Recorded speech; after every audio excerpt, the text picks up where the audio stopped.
Good evening, Emir. Thank you very much for being with us tonight. So you recently traveled to Limnos with a general aviation aircraft. Why did you choose Limnos? You know that general aviation pilots flying to Greece face the landing to international airport. That's the first thing, and that's somehow people are reluctant because it requires usually requires additional landing to somewhere where you didn't plan to go.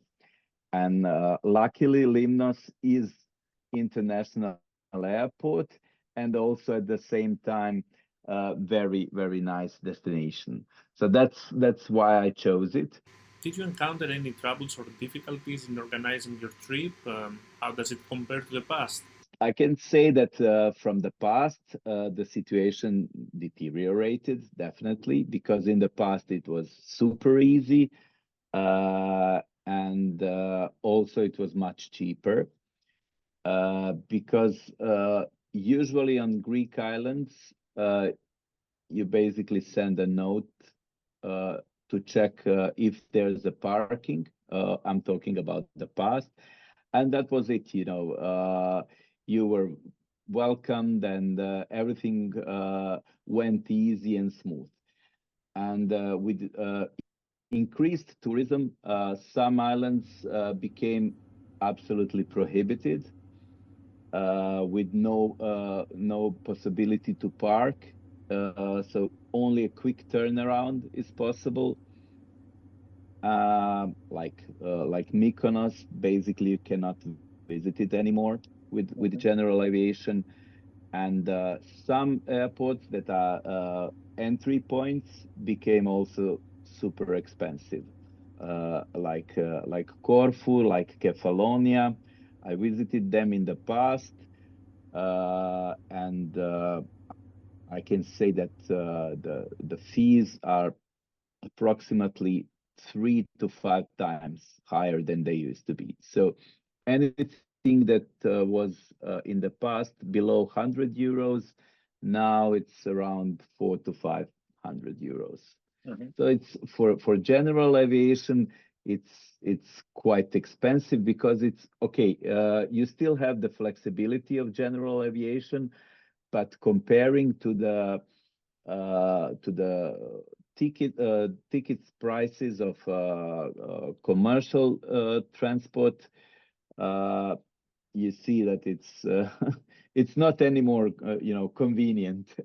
Right. There are some islands, of course, that are much easier to visit with general aviation, like Limnos, or like the other further islands, but they are not international airports, and then it complicates additionally situation, because it requires landing somewhere. Like we usually use Ioannina, because it's easy to arrange, and it's I think it's the cheapest international airport in Greece. Did you consider private airports in Greece to be expensive compared to the rest of Europe? The change in the rest of Europe also can be noticed, but some countries didn't rise the prices too much, like France. France is more or less comparable what it used to be almost 10 years ago. So very low increase in pricing. Italy changed a lot. Spain changed also, and you can also see the decreasing level of general aviation in these countries. Italy and Spain are practically switched from certified aircrafts to ultralights, practically completely. So you have very low level of general aviation in Italy and Spain these days, that are not oriented to ultralights or home builds. Like certified aircrafts are practically disappeared from from Spain and Italy. And comparing prices, I'd say that Greece is twice more expensive than Italy and Spain, and I would say 5 times more than France. I'm not saying that's about a huge like gap. big airports in France like Le Bourget or De Gaulle. I'm saying about mid-sizes regional airports that also facilitate commercial traffic. And usually you can make a refueling stop at these airports below 30 euros. You know, there is always the issue of avgas, which further complicates the planning of a trip. Right. That's another challenge in Greece, which I personally don't have because I fly the aircraft that consumes Jet A1. So it's, for me personally, it's not complicated because all airports have Jet A1 because of the commercial traffic. But for the pilots that use avgas, it's one complication more. Does the limited operating hours of the Greek airports cause you any difficulties? If you have to coordinate entry, fuel, and working hours, then it's very complicated. If you are able to put out something of this equation, like I do, I don't have the problem with fuel. I personally don't have the problem with the working hours of Greek airports because I can plan in advance where to land and where to start, and Croatia is not so far from Greece, so basically I can fly non-stop from my base, which is in western part of Croatia, to Limnos.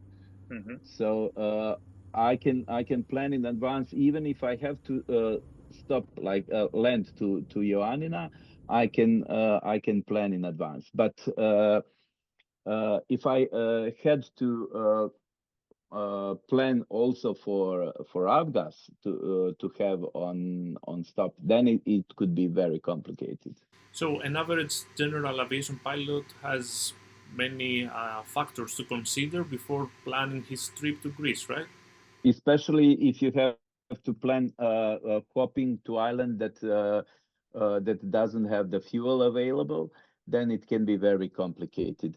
And you have to be very careful on planning to be able to return to somewhere where you can refuel, and then to plan a last hop to international port of exit. So yes, I agree. It can be very challenging to plan. And then, of course, even the weather in Greece is always, we can say it's always good. It can add additional problem if you have, you know, a one day of bad weather when you planned to go somewhere, then it can be very tough. Do you feel that Greek authorities actually support general aviation in Greece? Well, I would say no, definitely, because you know, with increasing of mass tourism, I think general aviation doesn't have enough opportunity to develop. Obviously, it's big traffic, big iron is looks like easy target for the airports, but and also for the communities that are oriented to tourism. But in the end, I think general aviation can bring more with less massive tourism, but it can be a high-end tourism, because you know, people who are traveling for and do island hopping with general aviation aircraft are also willing to spend more. Their budget for the holiday is usually higher than average tourist plan, and that's the opportunity to get more of general aviation. One of the things that the government could do is to remove this request for international airport port of entry as a first point of landing, because being in Schengen area and not you know, applying the rules, it's something that also you know, make you know, people more hesitant to come. And finally, would you recommend other general aviation pilots to visit Greece? Absolutely. You know, I always, for myself, I always find the reason why to come. And I always try to minimize these arguments why not to come, because why not? There are many, you know. When you have to send 3 emails, some people find this too much hassle, and simply if they have to send the PPR to some airport to come, they simply don't fly there. I apply the opposite tactics. So I do as much as I can to encourage myself to fly, and it's not easy to you know, make me scared with something, you know, making hurdles to cross. Thank you very much, Emir. We are really looking forward to seeing you in Greece again in the near future. Thank you. Definitely. Sometimes in autumn, I will find one destination to come.